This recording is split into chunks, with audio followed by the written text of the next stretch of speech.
Welcome back to my YouTube channel AgriVision with Dr. Dhiren. আমি আজি ধানৰ এটা ইম্পৰ্টেন্ট বেমাৰৰ কথা আলোচনা কৰিম যেটো ইতিমধ্যে ফিল্ডত বিভিন্ন জায়গাৰ পৰা আমি ৰিপৰ্ট পাইছো হেতু হল ব্ৰাউন স্পট ইন ৰাইস অসমীয়াত কলে ধানৰ ব্ৰাউন স্পট ৰোগ এই ফটোকে এখন যদি চাও আমি দেখিব এইখন আমি নগাঁও জিলাৰ বৰদুৱাৰ পৰা সংগ্ৰহ কৰিছো ইয়াত ফিল্ডখন দেখিব আপুনি পাত বিলাক যদি ভালকৈ চাই আগ বিলাক মৰহি যোৱা যেন লাগিছে হুকাই যোৱা যেন লাগিছে এখন চাওক আগ বিলাক মৰি গৈছে হুকাই গৈছে অলপ হালধীয়া লাগিছে ক্লোজ আপত যদি চাও আমি এনেকুৱা ধৰণৰ ব্ৰাউন দাগ কিছুমান দেখা পাম স্পষ্ট দাগ কিছুমান ব্ৰাউন অসংখ্য একোটা তিলৰ সমান দাগ দেখা পাম এতিয়ালে আপোনাৰ পথাৰটো এনেকুৱা যদি হৈছে জানিব আপোনাৰ পথাৰখনত ব্ৰাউন স্পট অফ ৰাইস হৈছে ইয়াৰ কজেল অৰ্গানিজম হৈছে এবিধ ফাংগাছ হেলমিনথস্পোৰিয়াম অৰাইজি বা বাইপোলাৰিছ অৰাইজি বুলি কয় এই ভেকুৰ হয় এই ভেকুৰ বিধে আপোনালোকৰ ধানত এনেকুৱা ধৰণৰ বেমাৰৰ সৃষ্টি কৰিব পাৰে আৰু মাইক্ৰোস্কোপত যদি চাও ভেকুৰ বিলাক এনেকুৱা দেখা যায় দুফালে এই জুঙা থকা এনেকুৱা কণী দিয়া বুলি কয় এইবোৰ মাইক্ৰোস্কোপত চালে এনেকুৱা দেখি পাম এতিয়া কি কন্ডিশনত আমাৰ এই ব্ৰাউন স্পটটো হয় আমি খেতিয়কসকলে এই বস্তুটো জানিব লাগে প্ৰথম কথা হল যে কি পোৰ কালচাৰাল প্ৰেক্টিসত অৰ্থাৎ ফিল্ডখন যদি আমি ভালকে ধাননি পথাৰখন যদি ভালকে মেইনটেইন নকৰো ৰোৱাৰ সময়ত ভালকে হাল কোৰ বাই বন বাত নিৰাই ভালকে নকৰো তেতিয়া হলে এই বেমাৰটো হোৱাৰ চান্স বহুত বাঢ়ি যায় আৰু এইটো যদি পথাৰখনত যদি নিউট্ৰিয়েন্ট ডেফিচিয়েন্সি হয় অৰ্থাৎ আমাৰ নাইট্ৰজেন ফসফৰাছ পটাছ যদি ভালকৈ নাথাকে তেতিয়া হোৱাৰ চান্সটো বহুতেই বেছি হৈ যায় আৰু কন্টিনিউয়াস ক্লাউডি এন্ড ৰেইনি ওয়েদাৰ আৰু যদি কন্টিনিউয়াস এটা দীঘলীয়া পিৰিয়ডৰ কাৰণে ক্লাউডি গোটে মেঘে আগুৰি থকা দিন হয় বা বৰষুণ দি থকা এটা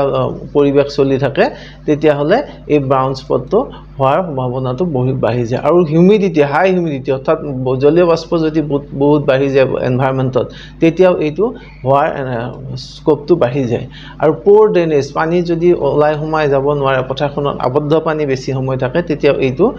বেমাৰ হোৱাৰ চান্সটো বাঢ়ি যায় নতুবা বহুত দীঘলীয়া পিৰিয়ডৰ কাৰণে যদি এটা ড্ৰট হয় খৰাং পৰিবেশ হয় তেতিয়াও এইটো ব্ৰাউন স্পট হ'ব পাৰে গতিকে এইবাৰ অসমত আমি এনেকুৱা কন্ডিশনখিনি দেখিছো ফেভাৰেবল কন্ডিশনখিনি দেখিছো আৰু সেই কাৰণে বোধকৰো এই ধানৰ ব্ৰাউন স্পটটো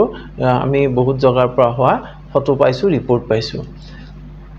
এতিয়া আমি চাও সিম্পটম কেনেকুৱা ধৰণৰ লক্ষণ দেখিলে আমি গম পাম যে আমাৰ পথাৰডৰাত ব্ৰাউন স্পট হৈছে প্ৰথম কথা হল যদি আমি ভালকৈ পাতবোৰ চাও দেখিম স্মল সাৰ্কুলাৰ ওভেল টু ব্ৰাউন লেজন সৰু ঘুৰণীয়া বা অলপ ডিম্বাকৃতিৰ কিছুমান ব্ৰাউন কালাৰৰ অলপ হালধীয়া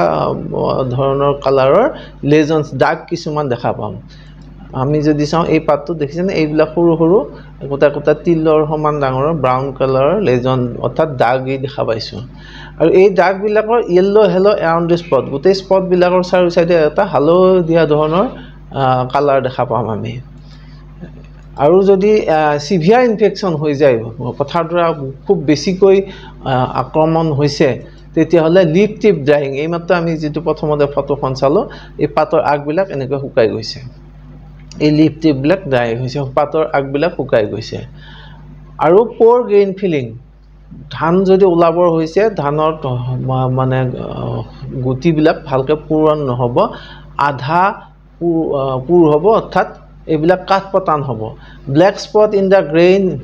আৰু ধান বিলাকত কোলা স্পট দেখিম আমি এয়া ধান বিলাকত কোলা স্পট দেখিম গুটি বিলাক আধা পুৰ হৈছে হাফ পুৰণ আধা কাট পতান হৈছে আৰু আলটিমেটলি আপোনাৰ এটা ইল লস যথেষ্ট হ'ব অৰ্থাৎ উৎপাদন যথেষ্টখিনি কমি যাব ইয়াৰ কাৰণে সো এই ফটোখিনি আমি ভালকৈ এবাৰ চাইছো আকৌ এবাৰ যে হালধীয়া কমন স্পট থাকিব স্মল কালাৰৰ স্পট আৰু স্পট বিলাকৰ চাৰি সাইডে হালধীয়া দাগি থাকিব আৰু ধান বিলাক ভালকে পূৰ্ণ হ'ব আধা কাট পতান হ'ব আৰু গুটি বিলাকত কোলা দাগ থাকিব গতিকে আমি মেনেজ কেনেকৈ কৰিম প্ৰথম কথা হল cultural use disease free certified seed যেহেতু এই ভেকুৰটো সিডৰ যোগেদি সংক্ৰমিত হয় সেই কাৰণে আমি বেমাৰ নথকা সাৰ্টিফাইড সিডে ব্যৱহাৰ কৰিব লাগে ভাল কোম্পানীৰ পৰা ভাল সাৰ্টিফিকেট থকা সিডে ইউজ কৰিব পাৰে আৰু ট্ৰিট সিড উইথ ফাঙ্গিসাইড আমি সিডখিনি আনি বীজখিনি আনি ফাঙ্গিসাইডৰ ফাংগিচাইডৰ সহায়ত ট্ৰিটমেণ্ট কৰিব লাগিব ফাংগিচাইডেদি শোধন কৰি ল'ব লাগিব apply balance fertiliser nitrogen phosphorus potash zinc এইবোৰ সমানে আমি সুষম পৰিমাণে দিব লাগিব আৰু ধানৰ কাৰণে যেহেতু জিংকটো খুবেই দৰকাৰী আমি জিংকটো দিব লাগে নাইট্ৰোজেনাছ ফাৰ্টিলাইজাৰ ইউৰিয়া ফসফৰাছ সুপাৰ ফসফেট আৰু পটাছ মিউৰেট অফ পটাছ এইবোৰ সুষম পৰিমাণত দিব লাগে লগত অকণ জিংক সালফেটও দিব লাগে এভয়েড ওয়াটাৰ ষ্টেজ পানীৰ অভাৱ যাতে নহয় হেতু চাব লাগে আৰু মেইনটেইন ফিল্ড স্যানিটেশ্যন ফিল্ডখন আমি পৰিপাটিকে চাফ চিকুণকৈ ধুনিয়াকৈ ৰাখিব লাগে আৰু এইখিনি হল আমাৰ কালচাৰাল ইয়াৰ পিছত আমি যেতিয়া আমাৰ বেছি সিভিয়াৰ ইনফেষ্টেশ্যন হৈছে তেতিয়া হলে আমি কেমিকেলত যাব লাগিব যেনেকুৱা ওপৰৰ ফটোকেখনত দেখিছো আমি কেমিকেলত যাবই লাগিব কেমিকেলত আমি কথা হল সিড ট্ৰিটমেন্ট উইথ কাৰ্বনডাজিম ইতিমধ্যে কৈছো যে কাৰ্বনডাজিম নামৰ ঔষধবিধত 0.1% কাৰ্বনডাজিম 2.5 গ্ৰাম প্ৰতি কাৰ্বনডাজিমেদি 1 কেজি সিড শোধন কৰি ল'ব লাগিব আৰু spray mancozeb 75% WP at the rate of 2.5 gram per liter অৰ্থাৎ 2.5 গ্ৰাম প্ৰতি লিটাৰ পানীত মিহলাই হেতু স্প্ৰে কৰিব লাগিব ধাননি পথাৰ জোৱাত আৰু মেনকোজেবতকৈ এতিয়া আৰু ভাল এটা ঔষধ ওলাইছে হেতু হল প্ৰপিকনাজল 25% EC at the rate of 1 ml per liter 1 লিটাৰত 1 ml দি এইটো আমি ধাননি পথাৰ দৰাত ধুনিয়াকৈ ৰাতিপুৱা ভাগত বা আবেলিৰ সময়ত স্প্ৰে কৰিব লাগিব spray 2-3 times at 10 to 15 days interval